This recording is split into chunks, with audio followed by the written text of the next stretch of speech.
আসসালামু আলাইকুম। আজকে কাঁঠালের উৎসব। আমরা গাছ পাকা কাঁঠাল আমরা ভাঙছি এবং আমরা সবাই মিলে খাবো। আমার এক খুব কাছে ছোটো ভাই, সে ভাঙছে, আমরা সবাই তাকায় আছি কখন খাবো। এটা জুয়েল, রনি, দেলোয়ার, রুমি, আমারটা ভাই ইব্রাহিম, রবিন, নূর মোহাম্মদ,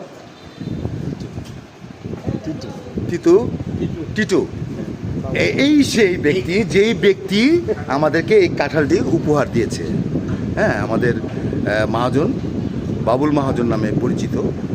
তা আমাদের ছোটোই হবে মনে হয়, ছোটো ভাই বলা চলে। আচ্ছা, যাই হোক, এই হচ্ছিল আমাদের চিফ গেস্ট। তার আয়োজনে, তার আসার আয়োজনে আমরা এই কাঁঠালটা ভাঙছি। আমার বন্ধু নয়ন, খুব অনেক কাছের ছোটোবেলার বন্ধু। হ্যাঁ, না, এটা ছোটোবেলা আমার বডিগার্ড ছিল এই নয়নে। যাই হোক, এখন কাটা শিলা শেষ। এই যে এই কাঁঠালের কালারটা দেখেন, ফ্যান্টাস্টিক কালার। আর কীরকম মজা হবে এবার আপনারা চিন্তা করেন। আর আমরা সবাই এক পিস করে খাই, এক পিস করে খাই। বিসমিল্লাহ।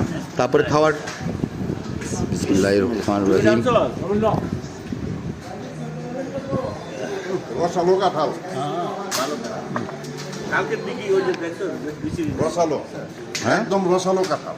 আচ্ছা, এবার ইব্রাহিম ভাই, আপনি কাঁঠালের কোষটা খাওয়ার পরে আপনার কি অনুভূতিটা? আমি এই যে আরেক পিস কাঁঠাল নিয়ে আমি দেখাচ্ছি। মানে গ্রামের কাঁঠাল, কোনো বাজারের কাঁঠাল না প্রিয় বন্ধুরা, কিন্তু খুব সুন্দর। আমাদের যে বাবুল মহাজন, উনি প্রত্যেক বছরই আমাদেরকে বাড়ি থেকে কাঁঠাল নিয়ে আসে এবং ওনার বাড়ির কাঁঠালগুলো অনেক সুমিষ্ট। তো এই যে দেখুন, অনেক মানে চিনির মতো এবং রসালো, মুখ ভরে যায়। অসংখ্য ধন্যবাদ সানি ভাইকে আমাকে এই ভিডিওটি সহযোগিতা করার জন্য। আমার কাজটি উনি করতেছেন। ধন্যবাদ আমার প্রিয় ভাই। হ্যাঁ, এবার কি আপনি কাঁঠাল খাবেন? হ্যাঁ, তো আমি শেষ হয়ে যেতেছি তো, তোমরা তো খাই ফেলেছো, আমি ভিডিও করতেছি, তোমরা খাই ফেলেছো, এত মজা। আর যাই হোক, রাখি স্কুইলাম।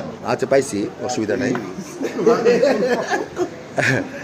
বন্ধু নয়ন, তো আমরা এবার ভিডিও শেষ করি। খাওয়া চলতে থাকবে। সবাই ভালো থাকবেন, সুন্দর থাকবেন, আর নিজেকে সচেতন রাখবেন। আসসালামু আলাইকুম।